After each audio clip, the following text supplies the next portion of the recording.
A paz do Senhor, amém? Fique à vontade, sente-se. Vocês estão na casa do Pai.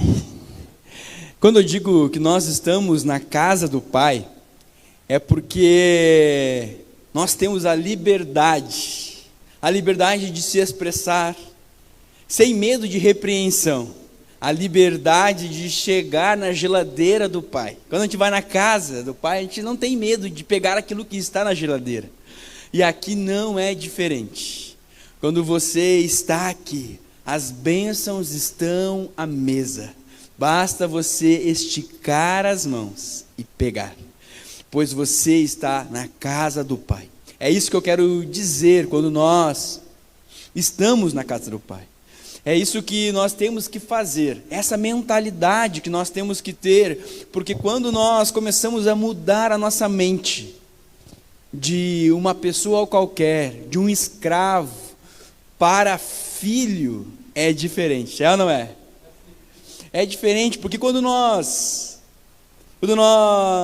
somos filhos, nós pedimos, mesmo que talvez o pai fique apertado. É assim, aqui está a minha mãe, aqui está nosso amigo Ivan, a Radassa, minha filha, ela não quer saber se eu tenho dinheiro, se eu não tenho, porque ela vê e ela quer, e ela pede, pai, eu quero. E daí você tem que dar os teus pulos, né? Tem que fazer, tem que dar, senão ela não sossega. E nós temos que aprender com isso, porque Jesus nos recomenda voltar a ser como crianças, na inocência, mas também em saber que Deus é poderoso para nos dar. É depender de Deus de tal modo que eu não preciso me preocupar se vai chover amanhã ou se não vai chover, se o sol vai nascer ou se o sol não vai nascer, se eu vou ter ou se eu não vou ter, porque eu sei que meu Pai irá prover. Amém? Que eu e você possamos ter essa mentalidade. Hoje nós estamos com um convidado especial, Ivan, muito obrigado, veio lá da Bahia, longe, né? Colega de trabalho, veio aqui para nos prestigiar e também que você saia daqui abençoado. Amém? Amém, obrigado, seja muito bem-vindo. Você que está me assistindo também, você é muito bem-vindo. Que a graça de Deus esteja sobre a sua vida. Hoje eu quero compartilhar com vocês uma palavra de Deus, uma palavra que vai nos confrontar, uma palavra que vai confrontar as verdades ou as mentiras que nós estamos crendo. Se eu te perguntasse hoje, quais são as mentiras que você está acreditando? Talvez você num pensar rápido não saberia me dizer, mas hoje eu gostaria de esclarecer algumas mentiras que nós acabamos acreditando. Então, se você puder, se você trouxe, claro, abrir a sua Bíblia em Gênesis capítulo 3, lá no início, lá no princípio, lá quando o Senhor começou a criação. Gênesis capítulo 3, do versículo 1 ao 5. Se você achou, diga amém. Se você não achou, diga espera um pouquinho. Amém, então tá bom. Iniciamos. Ora, a serpente era a mais astuta de todos os animais selvagens que o Senhor tinha feito. Ela perguntou à mulher: foi isso mesmo que Deus disse? Não comam de nenhum fruto das árvores do jardim? O versículo 4 agora. Disse a serpente à mulher: certamente não morrerão. Deus sabe que no dia em que deles comerem, os seus olhos se abrirão, e vocês serão como Deus. E vocês serão como Deus, conhecedores do bem e do mal. Amém? Em João 8:4 diz assim: vocês pertencem ao pai de vocês, o diabo, o que querem realizar o desejo dele. Ele foi homicida desde o princípio e não se apegou à verdade, pois não há verdade nele. Quando mente, fala a sua própria linguagem, porque é mentiroso e pai da mentira. Por que eu estou linkando esses dois textos separados, Gênesis e João? Porque aqui são textos diferentes, mas o personagem é o mesmo. Aqui nós estamos falando da serpente que foi influenciada por Satanás. E aqui Deus está dizendo que Satanás é o pai da mentira. E nessa noite eu quero esclarecer a vocês algumas mentiras que o diabo tem nos contado. Algumas mentiras que nós temos acreditado involuntariamente. Sabe, o diabo, ele tem lutado para descredibilizar a palavra de Deus. Ele tem lutado para tirar-nos da presença de Deus desde o princípio, desde lá do jardim, para que você refresque a sua memória. Lá no jardim, Deus criou Adão e Eva. Esse casal andava com Deus. Este casal, a Bíblia vai dizer que na viração do dia, então quer dizer, no final de cada dia, Deus descia, a glória de Deus descia e acompanhava aquele casal. Eu vou te pedir permissão aqui para contextualizar agora. Você imagina Deus descendo, caminhando com Adão e falando: e Adão, e aquela árvore, e aqueles animais, você já colocou os nomes? Qual nome você deu para esse animal barbudo? Esse animal vai ser o leão. E aquele animal do pescoço grande, qual o nome que você deu? Eu dei de girafa. Nomes bonitos, né?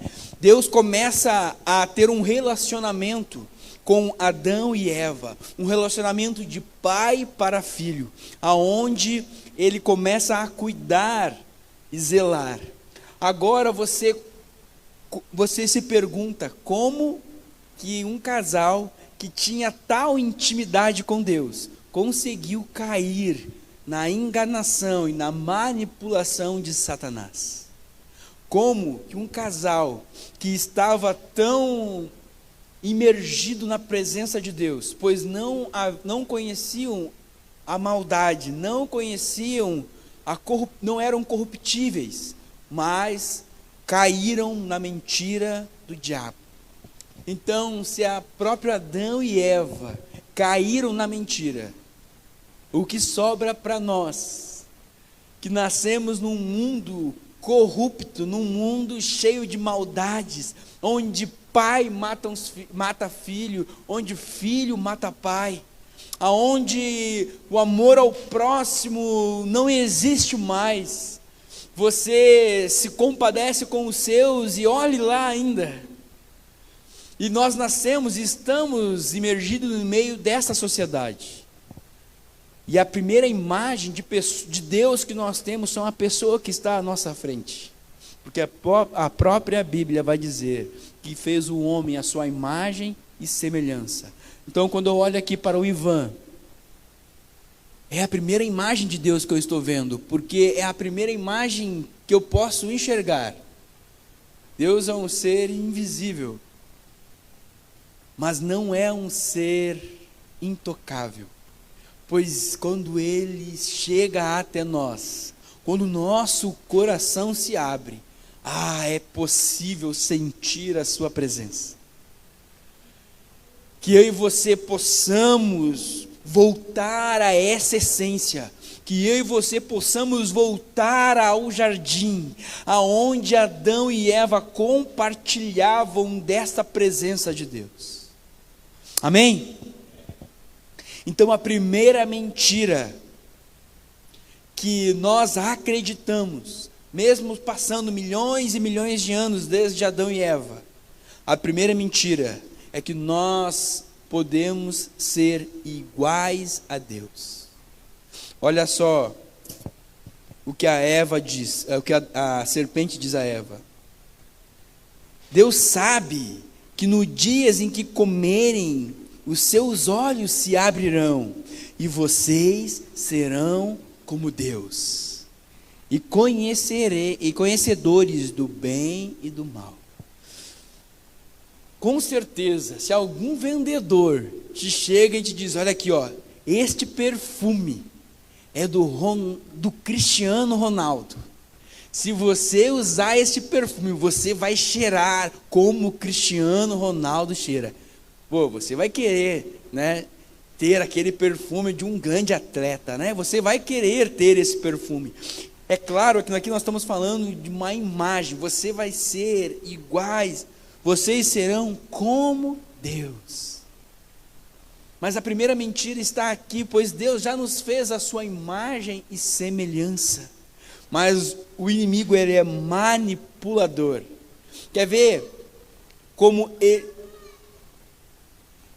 ele é artiloso, né? Ele fala assim: foi isso mesmo que Deus disse, não comam de nenhum fruto das árvores do jardim? A ordem de Deus para Adão e Eva era: vocês podem comer e usufruir de tudo que está no jardim, apenas uma árvore vocês não podem comer do seu fruto. Mas como que a serpente vem com a argumentação? É verdade, foi isso mesmo que Deus disse, não comam de nenhuma árvore da vida, sabe, nenhum fruto das árvores. Isso lança sobre a Eva dúvida. Será mesmo que foi isso que eu ouvi de Deus? Não era para comer de nenhuma das árvores? Ah, não, era para mim não comer daquela. Ah, tá, daquela árvore não era para você comer. Por que não era para você comer? É porque certamente nós morreremos, disse Deus. Estou contextualizando aqui. Então a serpente disse: certamente não morrerão. Quando vem essa afirmação a Eva, vocês serão igual a Deus, mas fiquem tranquilas, vocês não morrerão. Esse é o pai da mentira. Por que Deus está dizendo a Eva e Adão que se vocês comerem deste fruto, certamente morrerão? Porque a partir daquele momento, os seus corpos passam a ser de seres eternos a seres corruptíveis, e a desobediência passaria a ser pecado, e o salário, Romanos 6, 23 diz que o salário do pecado é a morte. O que Paulo está querendo dizer em Romanos? Que o salário do pecado é a morte, porque tudo que nós fazemos há uma consequência. Existe a lei da semeadura. Se você plantar um tomate, com certeza você vai colher tomate. Se você plantar alface, você vai colher alface. Lei da semeadura. Mas também há a lei da reciprocidade. Aquilo que você faz, você recebe de volta. E o pecado é esse. Quando nós cometemos o pecado nos afasta de Deus, e longe de Deus nós morremos. Então, Robert, toda essa explicação, como eu estou querendo ser igual a Deus, se foi o que Eva fez? Quando nós assumimos o controle da nossa vida, quando nós ignoramos a dependência de Deus. Agora há pouco eu falei sobre a minha filha, quanto ela depende de mim e ela não espera nada menos daquilo que eu possa dar a ela, pois ela sabe que eu estou disposto a dar. Então, quando nós assumimos o controle da nossa vida, nós caminhamos por caminhos desconhecidos. Quando nós tomamos o controle da nossa vida, é como uma formiga tentando controlar o vento, pois ela não tem a força e nem sabe o que é a razão do vento estar soprando. Nós, por mais que queremos tomar o controle da nossa vida, nós não sequer podemos controlar se vivemos ou se morremos. Agora há pouco, um homem famoso, teve que fazer um transplante de coração. E ele teve que comprar esse coração, porque ele não foi capaz de produzir nele um próprio coração. E não foi capaz de curar o próprio coração. O que eu quero te dizer com isso? Porque nossa vida, por mais que nós parecemos que temos o controle, por mais que parecemos que nós tomamos as decisões de ir e de vir, por nós termos essa autonomia, não significa que nós temos o poder sobre a vida. Não é porque eu consigo dirigir o meu carro que eu tenho o poder de fazer ele andar. E é dessa forma que nós tomamos a forma de querer ser igual a Deus. Quando agimos com arrogância, com orgulho, com autossuficiência, tudo eu posso, tudo que eu faço, tudo que eu tenho foi eu que fiz, eu que conquistei com o suor do meu rosto. Quem já ouviu isso? Já ouviu isso? Muitas vezes nós caímos nessa besteira de dizer que tudo que eu tenho fui eu que conquistei. Mas basta uma enchente. Quem está no sul sabe o que eu estou dizendo. Basta um vento forte. Basta uma ordem de Deus e tudo se acaba.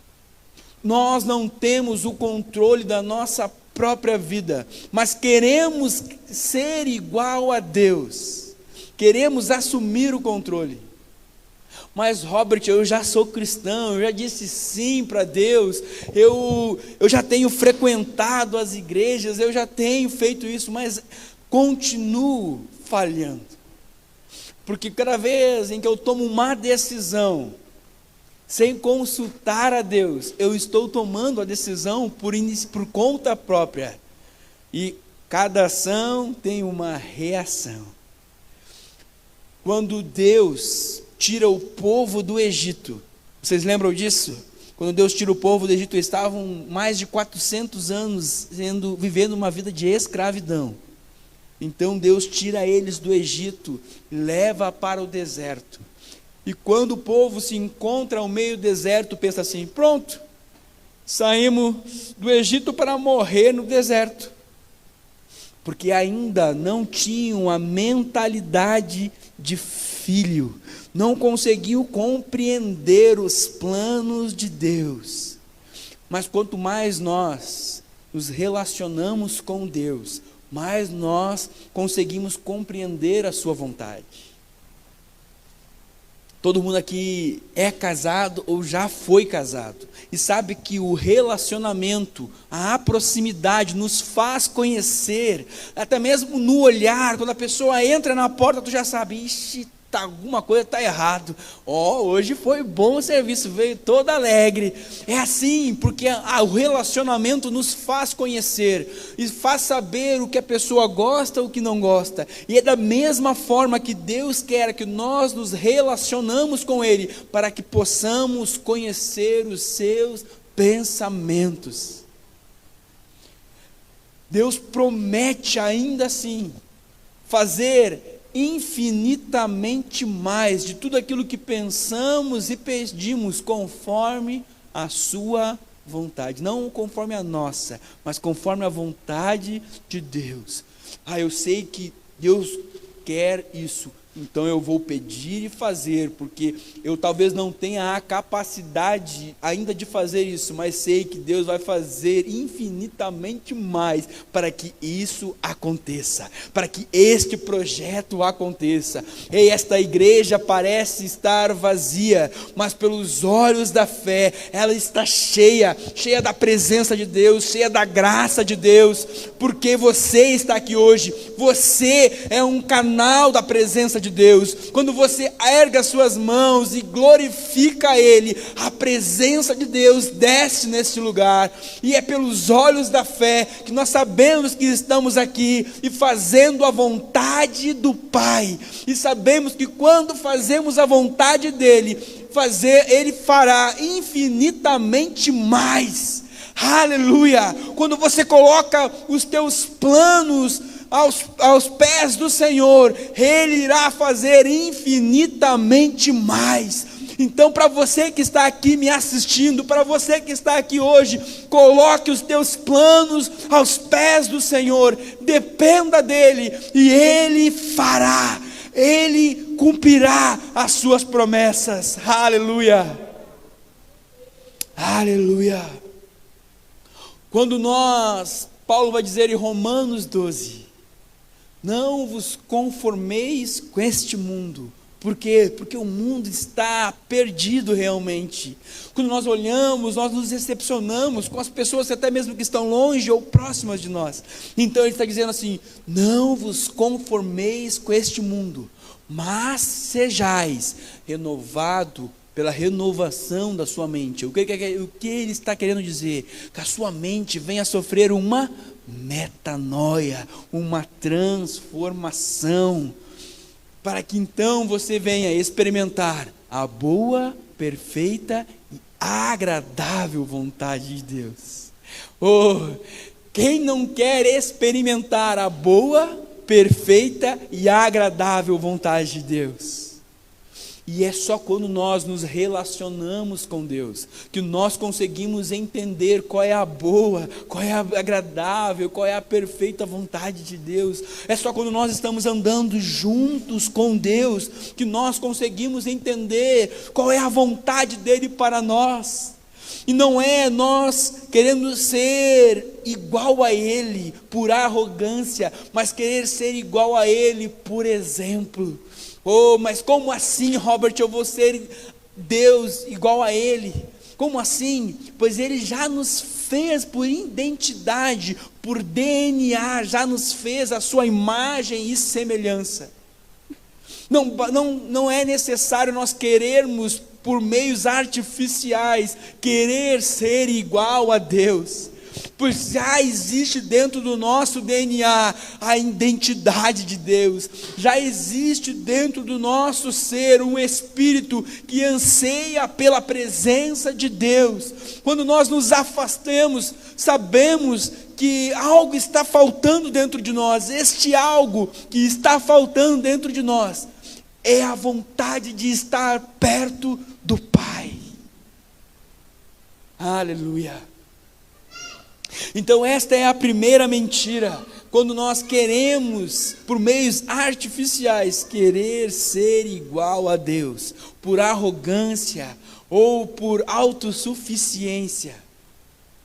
Mas o Senhor nos chama para sermos dependentes dEle, e nessa noite eu quero te desafiar a dizer sim para a dependência em Deus, sim para depender dEle 24 horas, mas Robert, como eu vou depender de Deus 24 horas, eu preciso trabalhar, eu preciso produzir, eu preciso cuidar da minha família. Ei, há promessas de Deus na sua vida, e nós já vamos falar sobre estas palavras. Há promessas de Deus, e a primeira é uma ordem que diz assim: buscai em primeiro lugar o reino de Deus, e as demais coisas eu vos acrescentarei. Não é você que irá acrescentar, mas é o próprio Deus.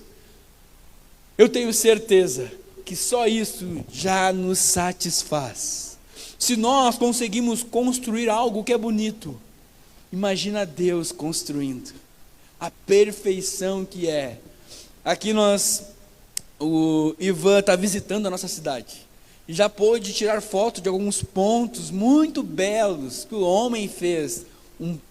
O portal, a casa, a cidade.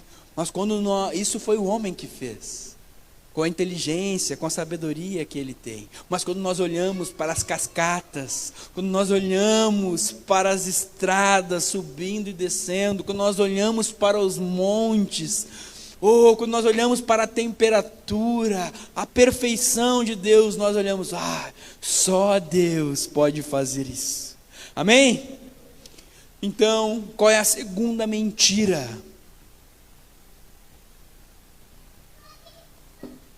Estão comigo ainda? Amém? Tá bom, se tiver amassante, diz socorro, que eu vou parar. A segunda mentira é que a palavra de Deus não é verdadeira. Como assim, Robert? Quantas vezes eu já ouvi ou já tive questionamentos quanto à veracidade da palavra de Deus, quanto a este livro? Será que este livro realmente é a palavra ou contém a palavra? Olha como as palavras são astutas, né? É ou contém? Realmente foi Deus que escreveu ou foi homens? Pois se for homens, tem falha. Se for homens, tem sentimentos que não são de Deus. Mas se for Deus, é perfeita. Se for Deus, ela se cumpre. E eu tenho certeza que não passaria mais de 7.000 anos, 2.000 anos depois de Jesus, antes disso, os 3.000 anos, então 5.000 anos de palavras escritas que estariam perpetuadamente até os dias de hoje. A Bíblia, para quem não sabe, é o livro mais lido no mundo. A Bíblia é a palavra de Deus. A Bíblia é o lugar, é a própria voz do Senhor. Você já pare para pensar, quantas pessoas já se entregaram, morreram por estas palavras, para não negá-las? Quantas pessoas perderam a sua vida, mas não negaram estas palavras? Será que, se fosse mentira, elas entregariam a sua vida? Até onde você está disposto a entregar a sua vida? Por uma mentira? Será que estas palavras, se elas fossem mentiras, será que elas estariam duradouras até agora? Este livro essa Bíblia tem 66 livros, mais de 40 autores, e todas elas são inspiradas por Deus, tem uma só mensagem, apontando a vida de Cristo. Nós lemos Gênesis capítulo 3, então a mulher desobedece, e o homem. Então Deus faz a primeira promessa, que o filho do homem pisaria na cabeça da serpente, e a serpente lhe feriria os pés. Sabe, isso já se cumpriu lá na cruz do Calvário, quando Jesus pisou na cabeça da serpente, quando Jesus venceu a morte. Se a primeira palavra já se cumpriu, as demais não se cumpriu ainda? Sim, muitas palavras, muitas promessas já se cumpriram e ainda estão se cumprindo neste lugar. Ei, se eu fosse você, eu não perderia tempo para acreditar nas bênçãos destas palavras, pois se esse livro contém meias verdades, então significa que eu receberei meias bênçãos, então significa que eu serei meio abençoado, significa que eu sou meio filho, significa que eu serei meio salvo. Mas eu quero te perguntar nessa noite, existe uma opção de ser meio grávido ou não? Ou você está grávida, ou você não está grávida. Não existe meio termo para a palavra de Deus. Há promessas na Bíblia. Eu quero que você, se você não tem a sua Bíblia aí, você coloque a mão no seu coração, mas eu quero que você declare isso comigo agora. Repita assim: eu sou o que a palavra diz que eu sou. Eu tenho o que a palavra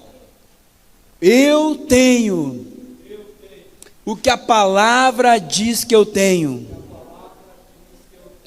E eu posso o que a palavra diz que eu posso. Mas deixa eu te fazer uma pergunta, deixa eu te dizer agora o que você está acabando de repetir comigo. Você acabou de dizer que você é o que a Bíblia diz que você é. Mas o que a Bíblia diz que eu sou, Robert? Um filho amado de Deus. Ei, eu tenho o que a Bíblia diz que eu tenho. E o que você tem? Você tem as bênçãos reveladas de Deus. Você tem as heranças reveladas de Deus. Ei, e o que você pode? Você pode viver uma vida extraordinária. Você irá viver uma vida extraordinária. Existe um céu, existe uma nova terra, existe um lugar que está te esperando. Você tem acesso, você pode acessar este lugar, pois a palavra de Deus diz que você receberá uma nova terra, um novo lar, uma nova casa, em nome de Jesus. Amém? Então não creia nas mentiras do diabo, pois ele tem descredibilizado a palavra de Deus, tem colocado homens perversos para enganar, mas desde o princípio Deus já disse: ei, Mateus 24, cuidem para que ninguém vos engane, e haverá muitos falsos profetas, homens que assumirão tribunas como essa, e falarão em nome de Deus, mas estarão enganando muitas pessoas. Mas a palavra de Deus diz: conhecereis a verdade, e ela vos libertará. Amém? Se você que está aqui me assistindo, escreva aí: eu sou o que a Bíblia diz que eu sou. Eu posso o que a Bíblia diz que eu posso. E eu tenho o que a Bíblia diz que eu tenho. Amém? Qual é a terceira mentira que nós estamos acreditando? E essa aqui é muito preocupante, que é possível ser cristão sem ir à igreja, sem ler a Bíblia e sem orar. Robert, mas nunca na Bíblia está escrito que eu tenho que ir à igreja. Realmente não vai ter essa palavra: vão à igreja e serão salvos. Vão à igreja e serão salvos. Então, Robert, como você pode afirmar que que é necessário que eu vá à igreja, que é necessário que eu leia a Bíblia e que é necessário eu orar? Por que eu estou te dizendo que muitas pessoas estão acreditando nesta mentira? Porque muitos já me disseram: Robert, eu sou cristão. Tá, e você tem ido na igreja? Não. Eu sei que se eu fechar, isso eu já ouvi de muitas pessoas, eu sei que se eu fechar os meus olhos debaixo daquela árvore, ali Deus está. E eu digo: é verdade. Aonde você fechar os teus olhos e clamar o nome de Jesus, ali Ele estará. Mas por que é necessário eu ter comunhão? Porque na igreja eu tenho comunhão. E a palavra nos diz que nós devemos ter comunhão um com os outros, que nós devemos amar uns aos outros, que nós devemos amar de tal modo como Jesus nos amou, que deu ao seu único filho, que morreu na cruz por nós. Como eu e você vamos amar alguém? Como eu e você vamos amar alguém de tal modo de entregar a nossa própria vida, se não há relacionamento? Como que eu vou me relacionar com Deus, se eu não consigo me relacionar com as pessoas? Se eu e você somos a imagem e semelhança de Deus, a primeira imagem e semelhança de Deus é você, e é a primeira pessoa com qual eu vou me relacionar para ter um relacionamento com Deus. Mas nós temos caído na mentira de que estar na igreja não é necessário. Mas quando nós não estamos na igreja, nós não temos força de ler a palavra de Deus. Eu quero desafiar homens e mulheres que não congregam, que não fazem parte de uma família. Quantas vezes por semana você já abre a sua Bíblia? Quantas vezes por dia você fecha os teus olhos e tira um tempo de qualidade com Deus? Porque é bom nós estarmos em constante oração. O que é constante oração, Robert? Entro no meu carro, fecho os meus olhos, Senhor, abençoa a minha viagem e vou embora. Sirvo meu prato de comida, sento à mesa e falo, Senhor, abençoe a minha refeição. Isso é estar em constante oração. Mas eu quero te dizer, se todos os dias eu te mandasse uma mensagem, bom dia, Ivan, boa tarde, Ivan, boa noite, Ivan, você não ia se encher? Porque não passa disso. Ei, querido, vamos tomar um chimarrão, vamos comer uma costela assada, vamos nos relacionar, vamos nos conhecer. E quando nós oramos, temos que sair dessa parte rasa do bom dia, do Senhor, muito obrigado, para entrar, Senhor, eu preciso de Ti, eu me rendo a Ti. Nós cantamos aqui agora há pouco, eu me rendo aos Teus pés. A minha alma clama a Ti. É desse relacionamento que nós estamos precisando. E quando nós estamos afastados de pessoas, isso nos dificulta, pois a própria palavra vai dizer que é melhor sermos dois do que um, porque quando um cair, o outro levanta. Ei, quantas vezes você já recebeu ajuda de alguém? Robert, mas eu não tenho ajuda de ninguém, eu sou sozinho. Mas quantas vezes alguém já te ajudou? Falou, ei, cola comigo que eu vou te ajudar, cola comigo que eu vou te apresentar esta empresa, cola comigo que eu já passei por essa enfermidade, você vai vencer. Ei, cola comigo. Ei, está difícil, mas eu vou te ajudar a orar junto. Eu não posso, mas nós dois juntos podemos, vamos vencer. A Bíblia vai dizer que é melhor que onde tiver 2 ou 3, ali Ele estaria. Sabe por quê? Não só aí há algo espiritual, como a presença de Deus, mas naquela cultura que Jesus está dizendo, onde tiver 2 ou 3, os israelitas então, ou judeus, eles estavam sendo governados por Roma. Roma governava Israel, nessa época em que Jesus está dizendo, onde tiver 2 ou 3, ali eu estarei. Porque o decreto de Roma era o seguinte, onde tiver 2 ou 3 romanos, ali o Império Romano está. É isso que Jesus está dizendo, ei, assim como os humanos falam, assim como o Império Romano está dizendo, onde tiver 2 ou 3, ali eles estão, onde tiver 2 ou 3 de vocês, ali eu estarei. Eclésia é a palavra igreja em grego, e quantas vezes na Bíblia esta palavra aparece? Quando nós nos reunimos em eclésia, numa reunião de adoração, onde 2 ou 3 estão representando o reino dos céus aqui na terra.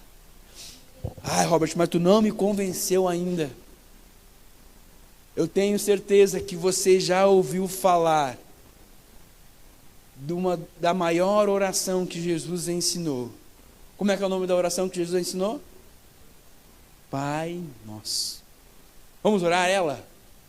Repita comigo assim: Pai Nosso, que estás nos céus, santificado seja o seu nome. Seja feito a tua vontade, aqui na terra, como é nos céus. Eu vou parar por aqui porque eu quero fazer uma explicação para você. Nós acabamos de reconhecer que Deus é o nosso Pai, Pai nosso, que estás aonde? Nos céus.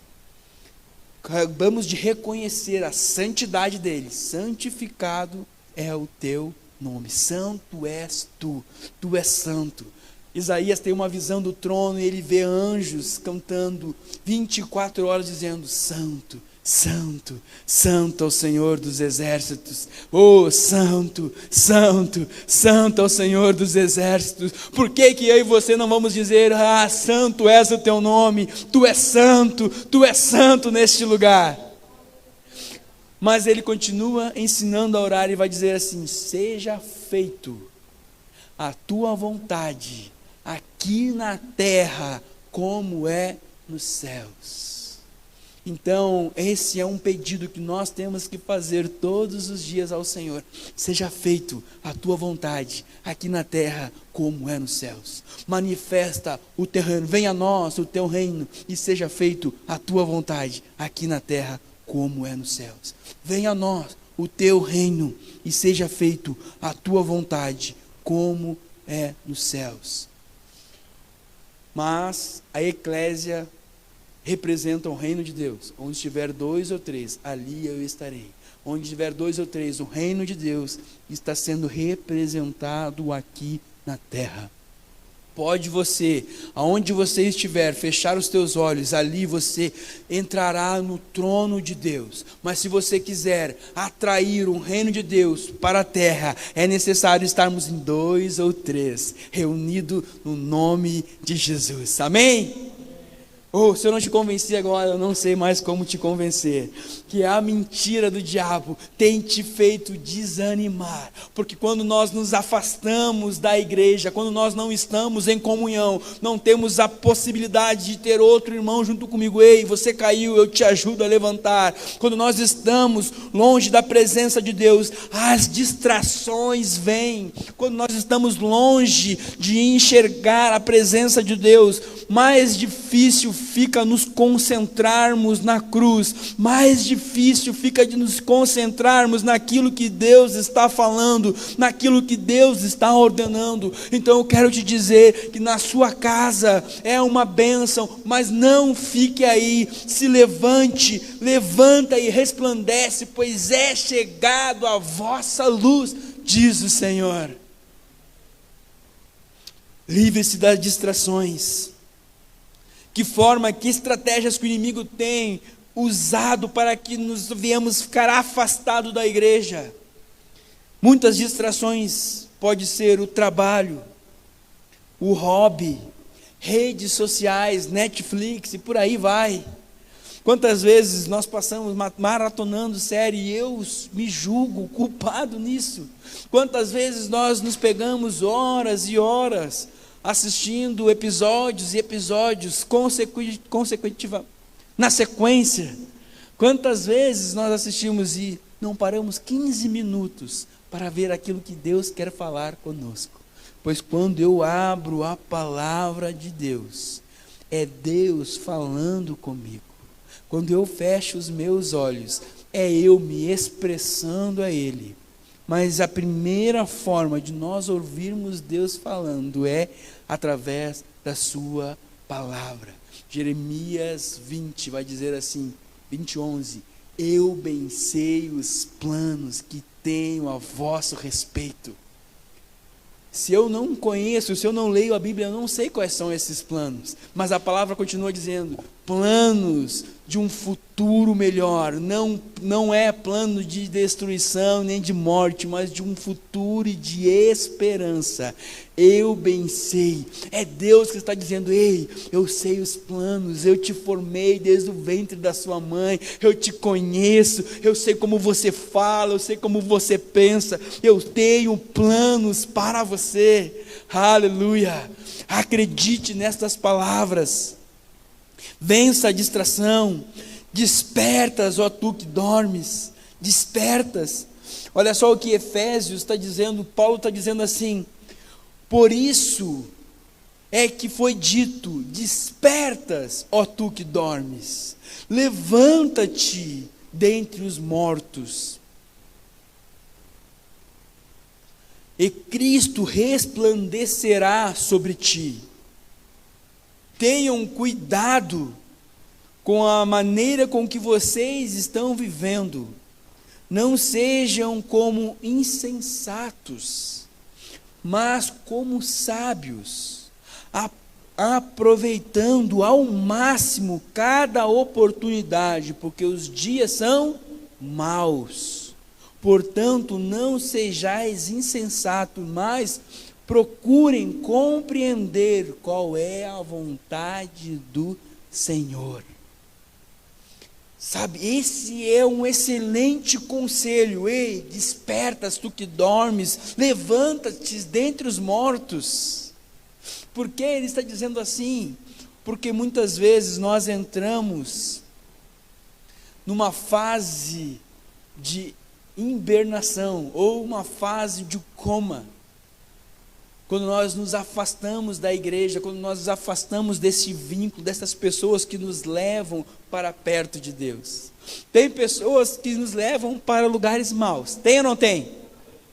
Tem pessoas dispostas a te oferecer drogas, tem pessoas dispostas a te oferecer bebidas, tem pessoas dispostas a te oferecer tudo que é prazer. Mas graças a Deus que tem pessoas dispostas a te oferecer o que é de melhor, que é a presença de Deus. E quando nós estamos com elas, nos fortificamos, mas quando estamos afastados, morremos espiritualmente. O que é coma? O que é coma? Eu tinha anotado aqui o que era coma, para ficar mais fácil de te dizer. O coma é um estado de inconsciência profunda e prolongada. O coma é um estado de inconsciência, sem raciocínio, prolongado. Mas o coma espiritual é a incapacidade de sentir a presença de Deus, de reagir e de buscar a comunhão. Como assim a incapacidade de sentir a presença? Eu tenho certeza que você que está aqui hoje sentiu a presença de Deus através dos louvores, através da oração, mas muitas vezes quando nós não temos esta comunhão, ao fechar dos olhos, parece que há barreiras, parece que não conseguimos sentir a presença de Deus, porque estamos afastados da sua presença. Não significa que Deus não está existindo, porque Ele está, Ele é a existência, mas nós nos afastamos da sua presença, e isso nos coloca em coma espiritual. Então não creia nesta mentira, ficar na sua casa não é a melhor opção. Despertas tu que dormes, amém? E eu prometo que vou encerrar. Se eu falar mais uma, aguenta mais uma ou não? Sim. Amém. Se dissesse que não, eu ia ficar triste, mas amém. Ai, ai. A última mentira, e eu prometo que encerro. Todos os caminhos levam a Deus. Eu tenho certeza que você já ouviu muito sobre isso. Que todos os caminhos levam a Deus.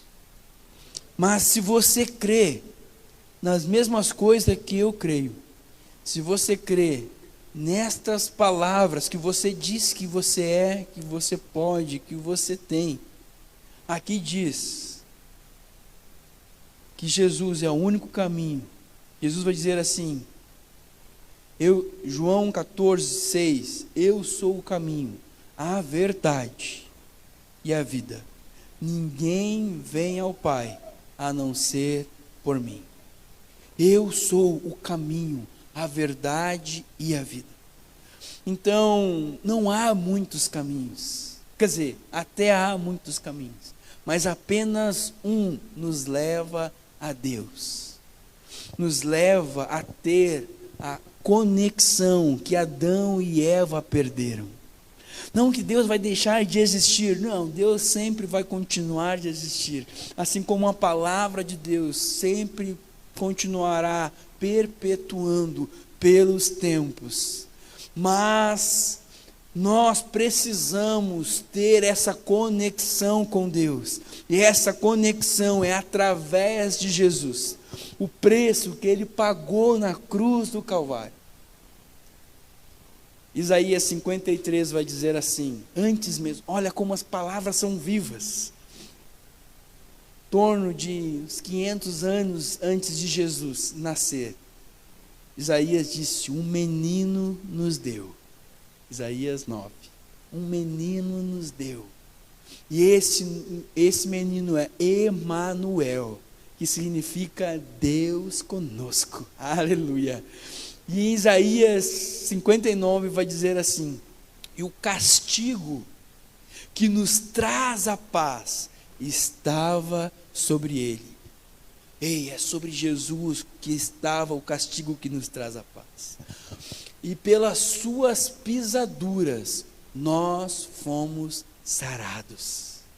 Ei, é por tudo aquilo que ele pagou lá na cruz do Calvário que nos conecta com Deus. Quando Jesus está lá na cruz do Calvário, eu sei que você já deve ter ouvido essa história. Quando ele está lá, as últimas palavras dele são: está consumado. O que ele está querendo dizer? Foi concluído, está pago. Foi pago com preço de cruz a minha e a sua vida. E sabe o que aconteceu neste momento? Houve um grande terremoto, o véu se rasgou, aquilo que impedia de nós nos conectarmos com Deus foi rasgado. Agora eu e você podemos ter livre acesso ao Pai. A morte ele venceu. A morte ele venceu. E foi tão impressionante esse dia, pois houve um terremoto e as tumbas se abriram, aqueles mortos que estavam sendo enterrados voltaram à vida e invadiram a cidade. Foi um grande avivamento, porque ele venceu a morte, por mim e por você. Ele é o caminho. Existe só um Senhor. Se existe só um Senhor, é só um batismo, é só uma fé, mas também só um caminho. Se é só um Senhor, é só um caminho. Provérbios é um livro de sabedoria. E olha o que o sábio diz no Provérbios 14, 12. Há um caminho ao homem que parece ser direito, mas o seu fim são caminhos de morte. Quando nós trilhamos o nosso próprio caminho, esse caminho nos leva à perdição. Mas eu quero te dizer que Jesus é o caminho.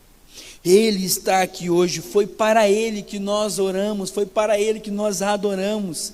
Ele, ainda há esperança para que eu e você venhamos a ter um encontro com Ele nessa noite, amém? Quero te convidar a ficar em pé nessa noite. Eu quero te dizer que Deus tem promessas que já se cumpriram, e a primeira dela foi que Jesus viria e pagaria um preço por mim e por você. Mas não para por aí, há muitas outras promessas. A palavra de Deus, Jesus vai dizer assim: ei, o inimigo veio para roubar, matar e destruir. E ele realmente tem tramado isso com estas mentiras para roubar a sua fé, para roubar a sua esperança, para roubar a sua alegria, para matar a sua vida. Mas Jesus continua dizendo assim: ei, o inimigo veio roubar, matar e destruir, mas eu vim para te dar vida, e vida em abundância. Aleluia! Será que você pode crer nisso? Que você receberá e já está recebendo uma vida, e uma vida em abundância. Chega de mediocridade, chega de mediocridade, pois há bênçãos a ser transbordadas sobre as suas vidas. Não há espinhos. O Senhor está indo na frente, quebrando os espinhos. Ele está indo na frente, arrancando, quebrando as muralhas, tirando os espinhos, pois Ele é o Senhor e prometeu. Aleluia! Ele está dizendo assim: eis que faço um caminho em meio ao deserto. Talvez você que está aqui me assistindo hoje está passando por um deserto. Talvez você que está aqui hoje já passou ou está passando por um deserto, mas eu quero te dizer, ei, pode você estar no deserto, mas Deus está fazendo um caminho em meio ao deserto. Aleluia! Ele é o caminho para mim e para você nessa noite, amém? Quero orar com você nessa noite, quero te abençoar, mas eu quero que antes de eu orar, eu quero que você ore, eu quero que você clame ao Senhor, eu quero que você glorifique a Ele, diga: ei, Pai nosso que estás nos céus, santificado é o teu nome. Ei, será que você pode erguer a sua voz e começar a adorar ao Senhor? Ei, não tem aqui demagogia, você está na casa do Pai, comece a falar com Ele, tenha liberdade de clamar a Ele, expresse a Ele as suas necessidades nessa noite. Ei, mas em primeiro lugar, se entregue a Ele, entregue a sua vida a Ele, entregue o seu caminho a Ele, e o mais Ele fará. Aleluia, aleluia. Oh, nós te entregamos, Senhor, nessa noite, nós te entregamos, Senhor, nessa noite.